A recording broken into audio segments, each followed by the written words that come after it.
अस्सलामु अलैकुम नाज़रीन किराम, आज हम रूह के बारे में गुफ्तगू करने जा रहे हैं कि रूह क्या है और ये कहाँ से आई है और इसका वजूद क्या है। हस्ब रिवायत हमारे चैनल में नए आने वाले दोस्तों से गुजारिश है कि हमारे चैनल को सब्सक्राइब करें और बेल आइकन को दबाएं ताकि हर आने वाली न्यू वीडियो आप तक बर वक्त पहुँचती रहे। नाज़रीन गिरामी, किसी चीज़ के वजूद को ना मानना और किसी चीज़ के वजूद का इनकार कर डालना, ये दो मुख्तलिफ बातें हैं। इनके मुहर्रकात भी मुख्तलिफ हैं और नताइज भी। किसी चीज़ को ना मानना उसके न होने की दलील है, बल्कि आपकी कम इल्मी की दलील होता है। हो सकता है कि वो चीज़ मौजूद हो मगर आपके इल्म में ना हो, मगर किसी चीज़ का इनकार कर डालना कम इल्मी की दलील नहीं बल्कि बाकायदा एक दावा है। इस दावे के लिए सबूत दरकार है, इल्म दरकार है। ये दावा अगर इल्म के साथ किया जाए तो काबिल सताइश है, और अगर बगैर किसी इल्म के किया जाए तो उससे बड़ी जहालत और कोई नहीं। नाज़रीन गिरामी, अगर हम दुनिया को दीनी और लादीनी लोगों में तकसीम करें तो लादीनी लोग मजीद फिरकों में तकसीम होते नजर आएंगे, जिनमें काबिल जिक्र है मुल्हिद और एग्नास्टिक। एग्नास्टिक वो होते हैं जो खुदा को नहीं मानते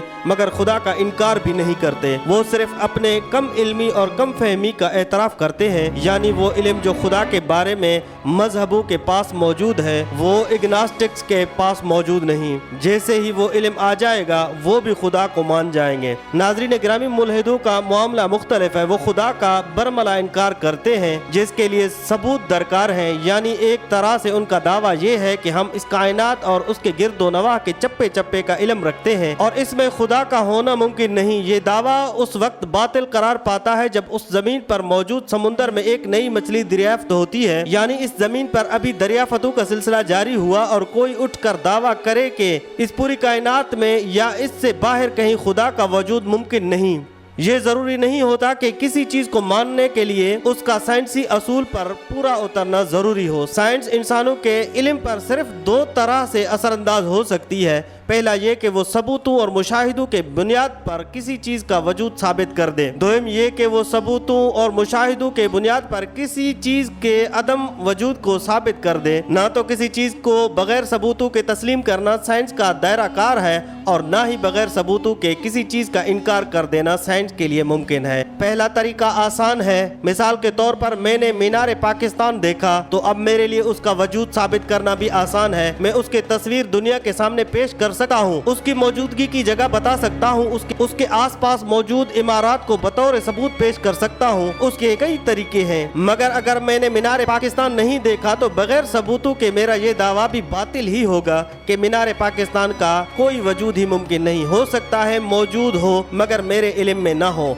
इस किस्म के दावा के लिए एक और दावा भी दरकार है कि मैंने दुनिया की हर चीज देख रखी है और उनमें मीनार पाकिस्तान का कोई वजूद नहीं। ये दावा करना साइंस के लिए बड़ा मुश्किल काम है। मेरी मालूमात के मुताबिक साइंस अभी तक रूह के वजूद को तस्लीम नहीं करती, मगर फिलहाल साइंस रूह का इनकार करने जोगी भी नहीं, क्योंकि जिस तरह साइंस को इसे मानने के लिए सबूत दरकार है उसी तरह उसका इनकार करने के लिए भी सबूत दरकार है। ये दावा भी सूद होगा कि हमने पूरा जिस्म टटोल लिया, रूह नहीं मिली, क्योंकि रूह के बाबत दावा ही एक नजर ना आने वाले जिस्म का है। यानी जिस तरह अकल को बगैर देखे तस्लीम किया जा सकता है, इस तरह रूह को भी मुशाहिदात के बिना पर तस्लीम किया जा सकता है। एक मिसाल कशिश शकल की भी मौजूद है कि जब तक दरियाफ्त न हो गई साइंस ने उसके वजूद को तस्लीम नहीं किया, मगर अगर साइंस उसका इनकार कर डालती है तो जिस दिन न्यूटन ने कानून कशिश शकल पेश किया साइंस को अपना थूका चाटना पड़ा। लिहाजा किसी भी ऐसे वजूद जिसके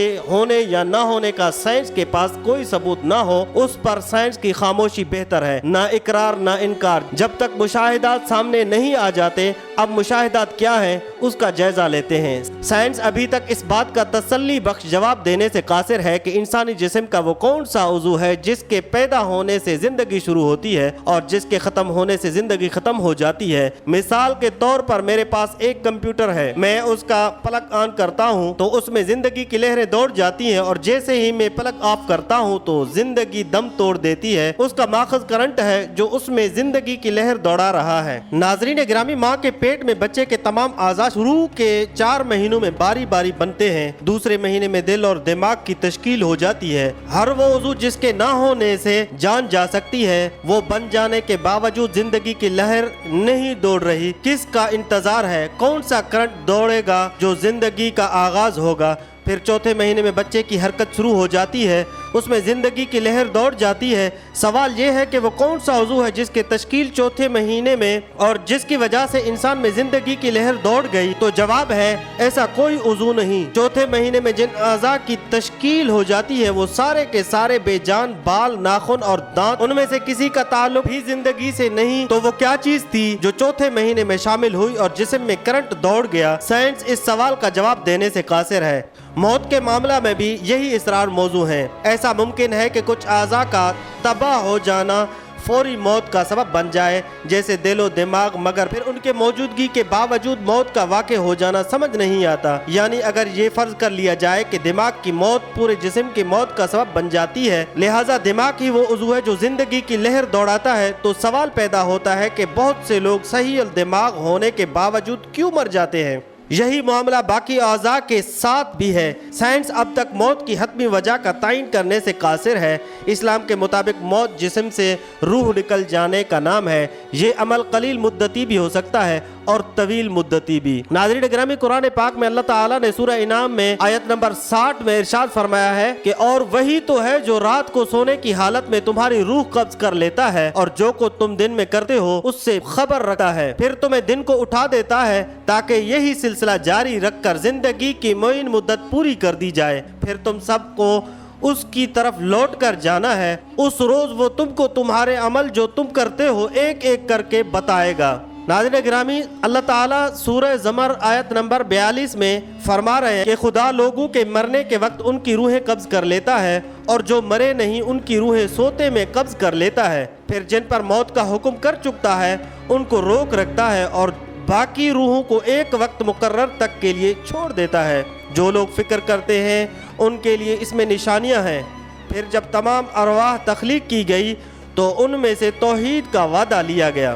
سورہ اعراف آیت نمبر 172، جب آپ کے رب نے اولاد آدم کی پشتوں سے ان کی نسل نکالی اور ان کو انہی کی جانوں پر گواہ بنایا اور فرمایا کیا میں تمہارا رب نہیں ہوں؟ وہ سب بول اٹھے کیوں نہیں، تو ہی ہمارا رب ہے، ہم گواہی دیتے ہیں تاکہ قیامت کے دن یہ نہ کہو کہ ہم اس عہد سے بے خبر تھے۔ جس طرح روح کا انکار ممکن نہیں، اس طرح روح کے صحیح توجیہ بھی ایک مشکل کام ہے۔ اللہ تعالیٰ فرماتے ہیں سورہ بنی اسرائیل آیت نمبر 85 میں، اور تم سے روح کے بارے میں سوال کرتے ہیں، کہہ دو کہ وہ میرے پروردگار کا ایک حکم ہے اور تم لوگوں کو بہت ہی کم علم دیا گیا ہے اور انسان کی سمجھ بوجھ کا ماخذ سائنس ہے، مگر اللہ تعالیٰ ہر علم سے واقف ہے۔ سائنس ان میں سے صرف ایک چھوٹا سا علم ہے جو انسان کو دیا گیا ہے۔ اس آیت سے ایسا لگتا ہے کہ عین ممکن ہے کہ روح کے علم کا تعلق انسان کے محدود عقل سے بالا تر ہے۔